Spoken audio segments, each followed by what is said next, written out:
আসসালামু আলাইকুম এভরিওয়ান। ভার্সিটির সিনিয়র ম্যাম গল্পের চতুর্থ পার্ট। তো চলো বেশি কথা না কইয়া গল্প শুরু করা যাক। মিমি কিছু বলতে যাবে ঠিক সেই সময়ে বাবা আমাকে কল দিয়ে বলল কামাল সাহেব নাকি বাবাকে জেলের ভিতরে ঢুকিয়ে আটকে রাখছে। এটা শুনে তো আমার পুরো মাথা হেট হয়ে গেল। আমি বিছানার নিচ থেকে পিস্তল হাতে নিয়ে বললাম, আজকে তোরে আমি খাইছি। আপু ভয় পেয়ে আমাকে জড়িয়ে ধরে বলল, কি হয়েছে ভাই, তুই পিস্তল হাতে নিয়ে কোথায় যাস? আমি বললাম, ওই শালার এত বড় সাহস আমার বাবাকে জেলের ভিতরে ঢুকিয়ে রাখছে। আপু আমার হাত থেকে পিস্তল কেড়ে নিয়ে বলল, মাথা ঠান্ডা করে এখানে বস, আমি বিষয়টা দেখছি। মিমি সাবধান, ওকে ঘর থেকে বের হতে দিবে না। আমি আর তোমার ভাই এই বিষয়টা দেখছি। আপু যেতেই মিমি দরজা লাগিয়ে বলল, এত রেগে যান কেন বলেন তো? আমি বললাম, মিমি আমাকে যেতে দাও বলছি। আপু একা কিছুই পারবে না। মিমি আমাকে শক্ত করে জড়িয়ে ধরে বলল, আপনি এখন যেতে চান তাই তো? ঠিক আছে, তাহলে আমাকে আগে মারেন, এরপর যাবেন। আমি বললাম, মিমি তুমি বিষয়টা বুঝতেছো না। মিমি আমাকে বিছানার উপর ফেলে দিয়ে আমার বুকের উপর শুয়ে বলল, আমি সবকিছু বুঝি, মাথা গরম করলে কিছুই হয় না। এখন আপু গিয়েছে, কিছু হবে না, আপনার এত চিন্তা করতে হবে না।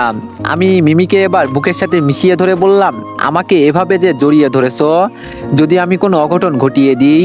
মিমি বলল, হলে সমস্যা কি, কয়েকদিন পর তো আমাদের বিয়ে, আর আপনার উপর আমার পুরোপুরি বিশ্বাস আছে, আমি জানি আপনি আমার সাথে। আমি বললাম, হয়েছে বাবা, আর কিছু বলতে হবে না। মিমি শোনো। মিমি মাথা উঁচু করে দুই হাত দিয়ে আমার গাল ধরে বলল, গো বলেন সাহেব।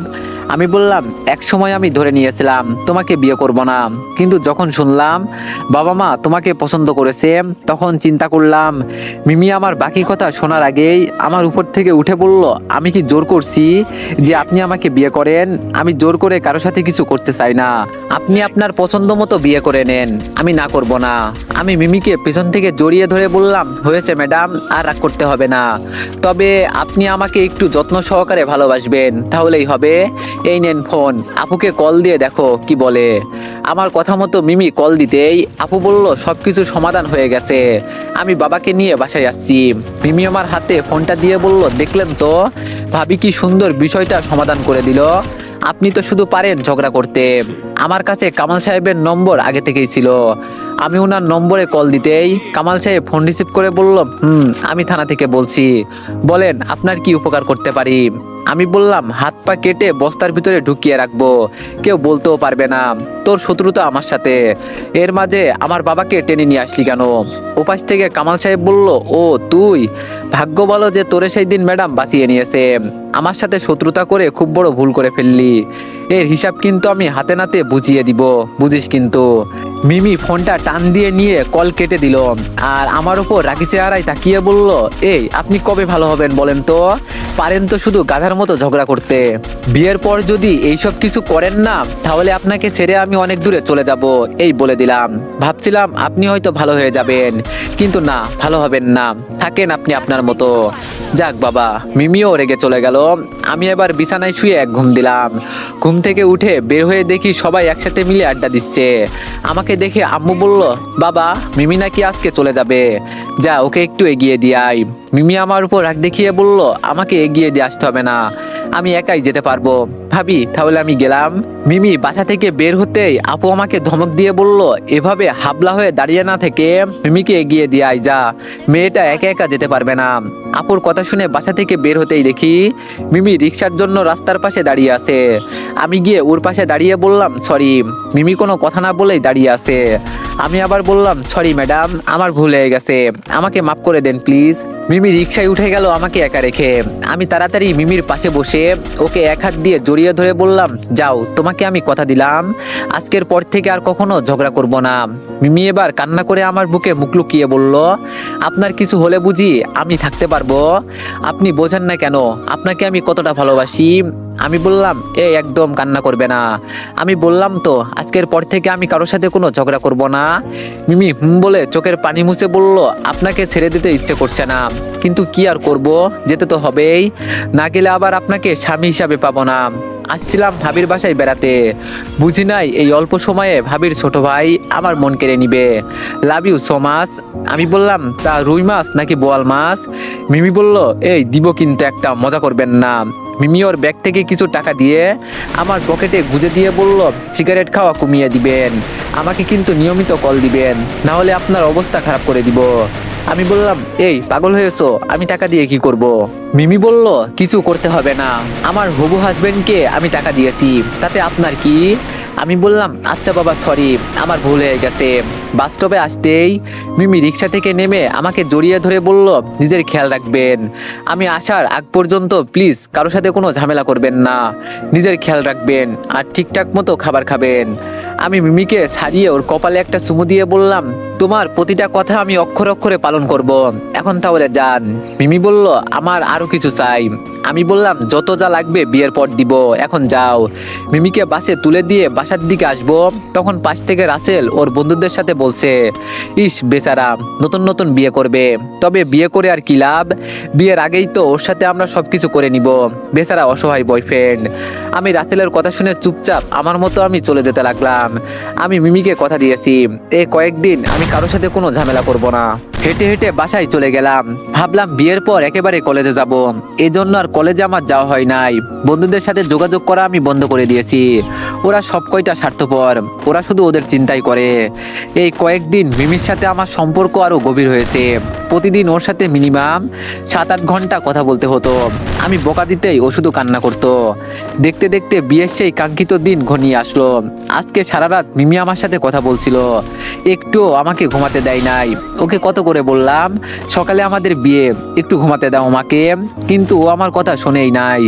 সকালে ঘুমের ঠেলায় পড়ে যাচ্ছি, আপু এসে বলে গেল গোসল করে কাপড় পরে রেডি হতে।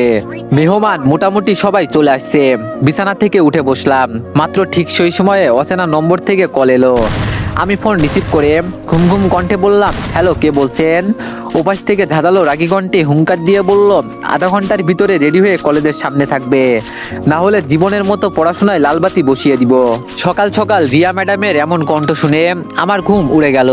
ও শিট, রিয়া ম্যাডাম তো বলেছিল আজকে নাকি কলেজ থেকে কোথাও ঘুরতে যাবে, কিন্তু আজ আমার বিয়ে, এখন কি করি? রিয়া ম্যাডাম আবার বলল, নিজের লাইফ নষ্ট করতে চাও নাকি আমাদের সাথে যাবে? আমি এবার মায়াবী কণ্ঠে বললাম, ম্যাডাম আমি বড় একটা বিপদে ফেসে গেছি, আমার জীবন মরণের প্রশ্ন, আমি না আসলে কি হবে না, প্লিজ আমাকে ছাড়া। রিয়া ম্যাডাম বলল, এই মুহূর্তে যদি আমার কথা না শোনো তাহলে পড়াশোনা তো জন্মের মতো শেষ হয়ে যাবে, সাথে তোমার জন্য আইনগত ব্যবস্থা নেওয়া হবে। আমি রিয়া, মুখে একবার যা বলি তাই করি, তোমার কাছে সময় এখন আধা ঘন্টা, 1 সেকেন্ড লেট হলে আমি আমার পদক্ষেপ নেওয়া শুরু করব। রিয়া ম্যাডাম কল কেটে দিতেই আমি ধবাস করে ফুলের উপর বসে গেলাম। এখন আমি কি করব? পড়াশোনা না করলে জীবন অচল, মাত্র লাইফটা শুরু করতে যাচ্ছি। তাড়াতাড়ি আপুকে আর আম্মুকে ডেকে ভিতরে আনলাম। আম্মু আমার মুখ দেখে বলল, কিরে কি হয়েছে? দেখে মনে হচ্ছে খুব বেশি চিন্তিত তুই। আমি বললাম, আম্মু এখন আমার পিকনিকে যেতে হবে, বিয়েটা রাতে করলে হবে না আম্মু। আপু বলল, সকাল সকাল এইসব বলার জন্য এখানে ডেকে নিয়ে আসলি? আমি বললাম, সিরিয়াসলি আপু, বিশ্বাস কর আমার কথা।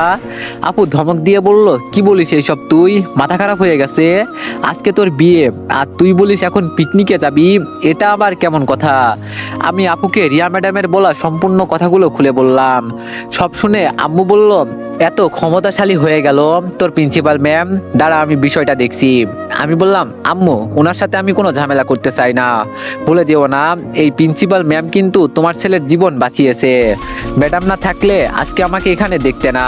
হতে পারে উনি দাজ্জাল মহিলা বা অহংকারী বা রাগী, কিন্তু তাও আমার ম্যাডাম। বিয়ে আমি রাতেই করতে পারবো, এইটুকু সমস্যার জন্য আমি আমার লাইফ ধ্বংস করতে পারবো না।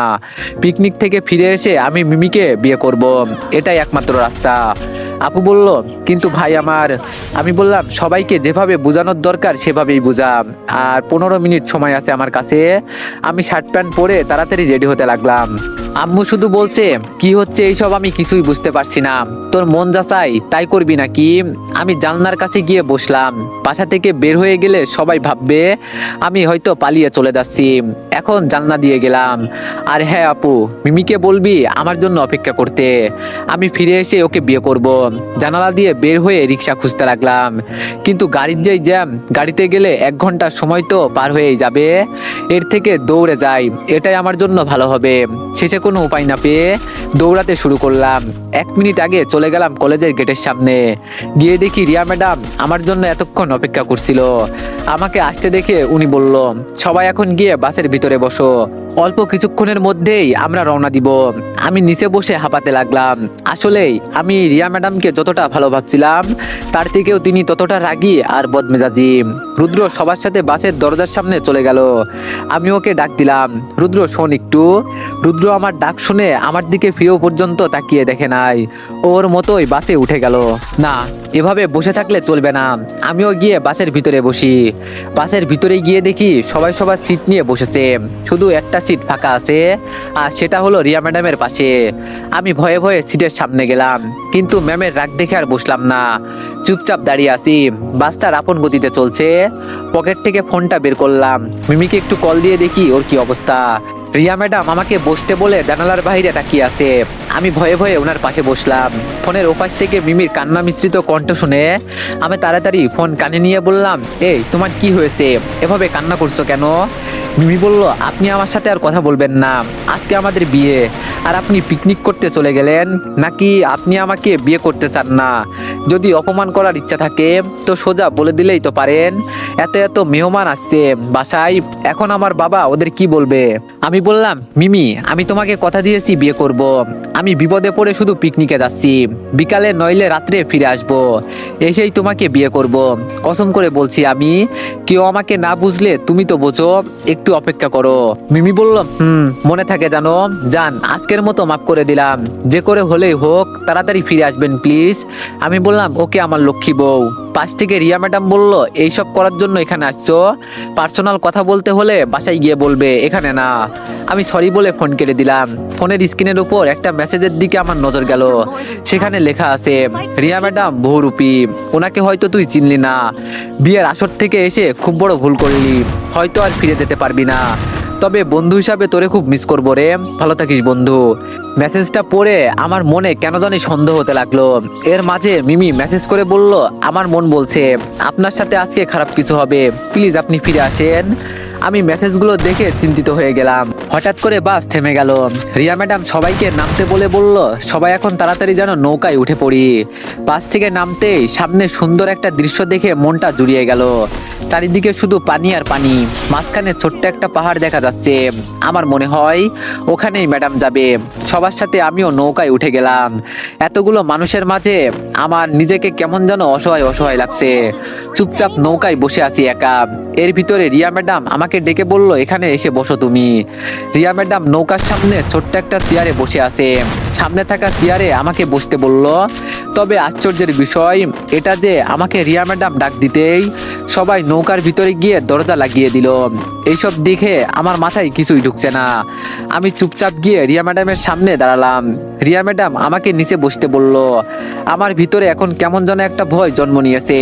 এই সমুদ্রের মাঝে যদি আমি পড়ি তাহলে হয়তো আমাকে আর খুঁজেই পাওয়া যাবে না। রিয়া ম্যাডামের কথা মতো আমি নিচে থাকা চেয়ারে বসলাম। যদি আমার শরীরের ঝাঁকুনির কারণে চেয়ারটা 1 ইঞ্চি পরিমাণ নড়ে তাহলে সরাসরি আমি পানিতে। আমি নিচে বসতে রিয়া ম্যাডাম বলল, তার শরীর ঠিক আছে তো এখন? আমি বললাম, কেন ম্যাডাম, আমি যদি সুস্থ হই তাহলে আমাকে কি আবার মারবেন নাকি? রিয়া ম্যাডাম মুচকি হাসি দিয়ে বলল, মারলেই বা তুমি কি করতে পারবে?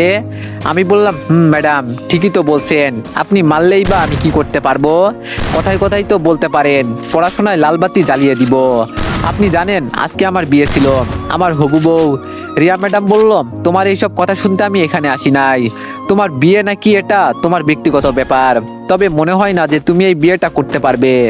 আমি বললাম, ছাড়েন ম্যাম, তবে আপনি যে বহুরূপী এটা আমি খুব ভালো করেই জেনে গেছি, নইলে আমারও পাওয়ার কম ছিল না। শুধু আমাকে বাঁচিয়েছেন বলে কিছু বলছি না, একদম নিস্তব্ধ নিশ্চুপ হয়ে আছি। ম্যাডাম বলে একটু সম্মান করি। রিয়া ম্যাডাম বলল, নইলে আমার সাথে শারীরিক সম্পর্ক করতি নাকি? আমি বললাম, সিসি এইসব কি বলছেন ম্যাডাম, আপনি আমার সিনিয়র, আবার আমাদের কলেজের প্রিন্সিপাল ম্যাডাম।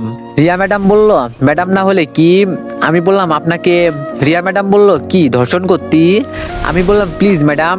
রিয়া ম্যাডাম বলল আমি রাজি হয়ে যাব। আমি বললাম আমার। রিয়া ম্যাডাম বলল কি তোর কথা শুনে তোরে একটা সুযোগ দিব। আমি বললাম ম্যাডাম আপনি। রিয়া ম্যাডাম বলল শরীর থেকে কাপড় খুলে ফেলবো। আমি বললাম ম্যাডাম আপনি পাগল হয়েছেন?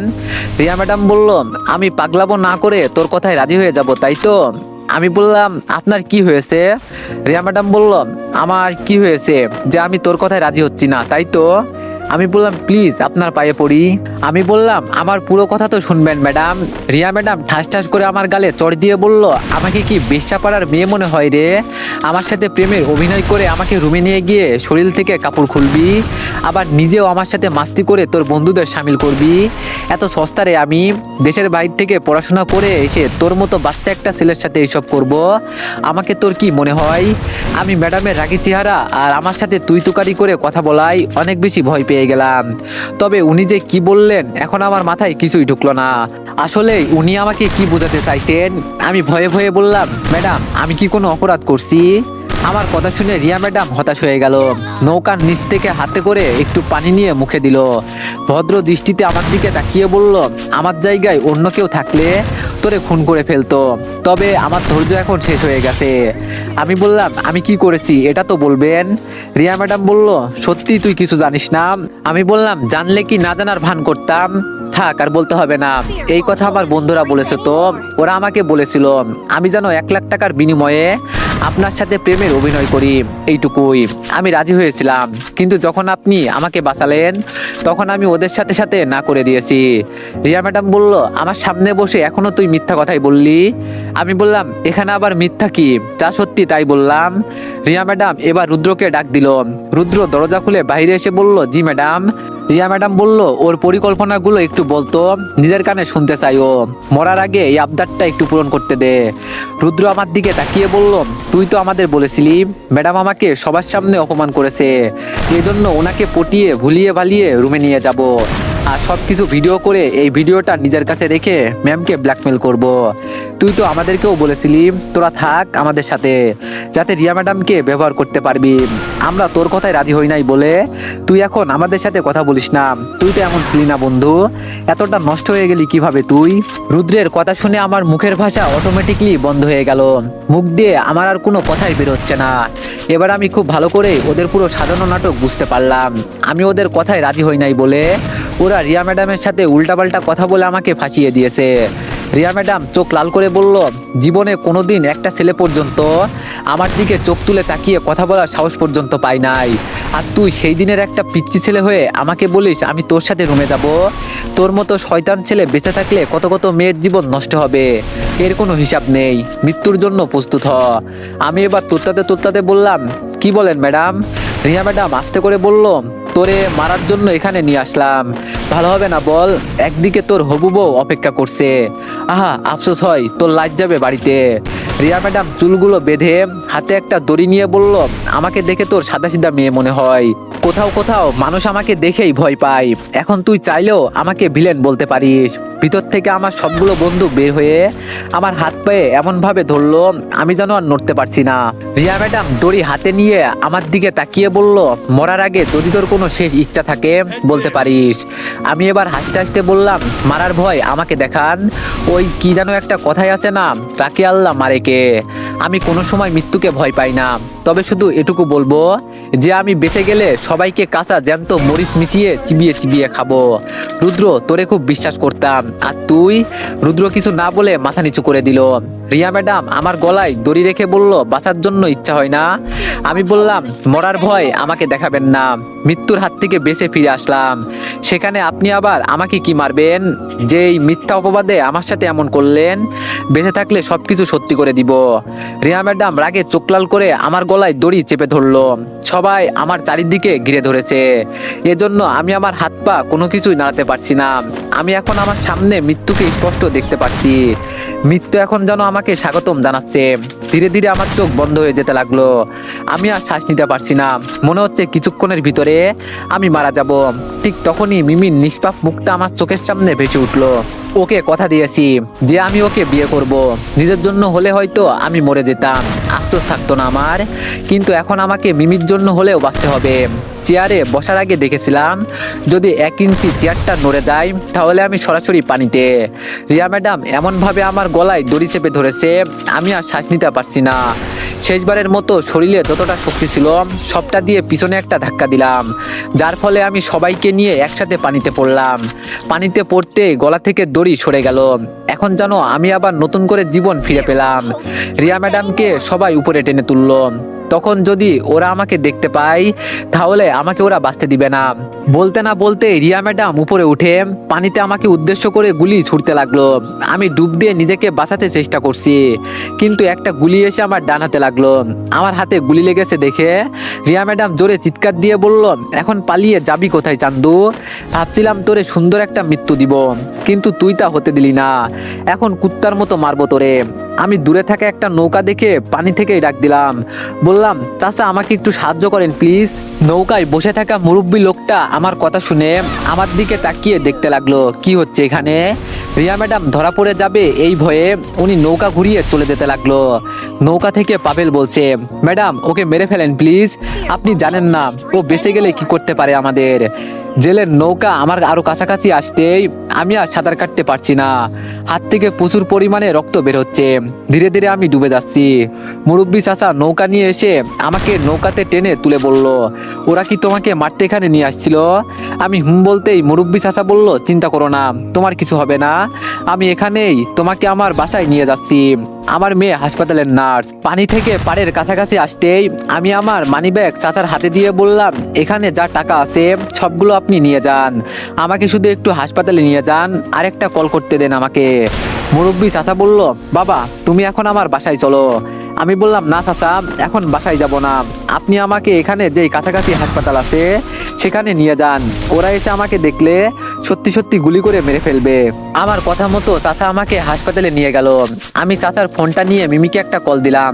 বাসায় কল দিলে এখন সবাই আমার জন্য চিন্তা করবে। মিমিকে কল দিতেই মিমি ফোন রিসিভ করে বলল, এই আপনি কোন জায়গা পর্যন্ত আসছেন? আমি বললাম, মিমি শোনো। মিমি বলল, এই আপনার কি হয়েছে, আপনার কণ্ঠে এমন লাগছে কেন? আমি বললাম, মিমি কাউকে কিছু বলার দরকার নেই, আমি একটা ঠিকানা দিচ্ছি, ওখানে চলে আসো, আমার হাতে গুলি লেগেছে। মিমি আমার কথা শুনে হাউমাউ করে কান্না করতে করতে বলল, আমি আপনাকে আগেই বলছি আপনি ফিরে আসেন, কিন্তু আমার কথা শুনলেন না। কিভাবে কি হলো আপনার? আমি কি সবাইকে? আমি বললাম, কাউকে কিছু বলতে হবে না, তুমি আগে এখানে আসো। আর কান্না করছো কেন? আমার তো তেমন কিছুই হয় নাই, শুধু একটা গুলি লেগেছে। আমি কল কেটে দিয়ে চাচাকে বললাম, চাচা আপনাকে যে কিভাবে ধন্যবাদ দিব এর ভাষা পাচ্ছি না। চাচা বলল, আরে না বাবা, আমি তো আমার কর্তব্য পালন করেছি, কিন্তু তোমাকে কে বা কারা মারতে এসেছিল? আমি বললাম, ছাড়েন চাচা, আমি ওইসব বলতে চাই না, কাছের কেউ এভাবে বুকের মাঝে ছুরি ঢুকিয়ে দিবে তা বুঝতে পারি নাই। আমি চাচার কাছ থেকে ফোনটা নিয়ে রুদ্রর নম্বরে কল দিলাম। রুদ্র ফোন রিসিভ করে বলল, হ্যালো কে বলছেন? আমি জোরে হাসি দিয়ে বললাম, মৃত্যুর খেলার জন্য প্রস্তুত আছিস তো? এক একটাকে কুচুকাটা করব, বিশ্বাসঘাতকতা করলি না, এর ফল পাবি। পারলে খুব শীঘ্রই দেশ ছেড়ে পালিয়ে চলে যা। আমি যদি এক বাপের পোলা হই তাহলে তোর ম্যাডামকে বলে দিস, উনি বলেন নাই ওনাকে আমি রুমে নিয়ে যাব, সেই ইতিহাস বাস্তব করব আমি। তোরা যেই মিথ্যাকে সত্যি বললি সেটা আমি সত্যি করেই ছাড়বো। আমাকে তো তোরা খুব ভালো করেই চিনিস। এই পর্যন্ত বলে আমি কল কেটে দিলাম। চাচা আমার দিকে তাকিয়ে বলল, এমনটা করা কি ঠিক হবে বাবা? কারোর উপর এত রাগ দেখাতে নেই। আমি বললাম, চাচা আপনার কত কাজ আছে, আপনি যান, আমার হবু বউ আসছে। চাচা বলল, একা থাকতে পারবে তো? দাঁড়াও আমি আমার মেয়ের সাথে তোমাকে পরিচয় করিয়ে দিই। এরই মাঝে দরজা ঠেলে মিমি ভিতরে ঢুকে আমাকে বেডের উপর দেখে দৌড়ে আমার কাছে এসে আমার হাত দেখতে লাগলো। এবার আমার দিকে তাকিয়ে চোখের পানি ছেড়ে দিয়ে বলল, আজকে আমাদের বিয়ে ছিল, আর আমি আগেই আপনাকে বলছি যে যাবেন না, কিন্তু আমার কথা শুনলেন না। এখন হলো তো, বাবা মা দেখলে কি বলবে? আমি মিমিকে জড়িয়ে ধরে বললাম, কান্না করো না, আমার কিছু হয় নাই, একটু আহত হয়েছি এই আর কি। মিমি বলল, এটাকে আহত বলে? আমি আজকে সারাদিন শাড়ি পরেছিলাম, ভাবছিলাম আপনি কখন আসবেন, কিন্তু আপনার কোনো খোঁজ খবরই নেই, আর এখন আপনার এই অবস্থা। আমি বললাম, আচ্ছা ছাড়ো এসব, এখন চলো বাসায় যাই। মিমি বলল, আগে বলেন আপনাকে কে গুলি করেছে? আমি মিমির কথা শুনে চাচাকে বললাম, তাহলে আজকের মতো আসি আমি, অন্য একদিন আপনার সাথে দেখা করব। ভালো থাকবেন চাচা। চাচাকে বিদায় দিয়ে হাসপাতাল থেকে বের হলাম, মিমিকে নিয়ে বাড়ির উদ্দেশ্যে রওনা দিলাম। বাসার কাছাকাছি আসতেই তো এভরিওয়ান, নেক্সট পার্টের জন্য সবাই একটু বেশি বেশি লাইক আর একটা করে কমেন্ট করে দিয়েন। ধন্যবাদ।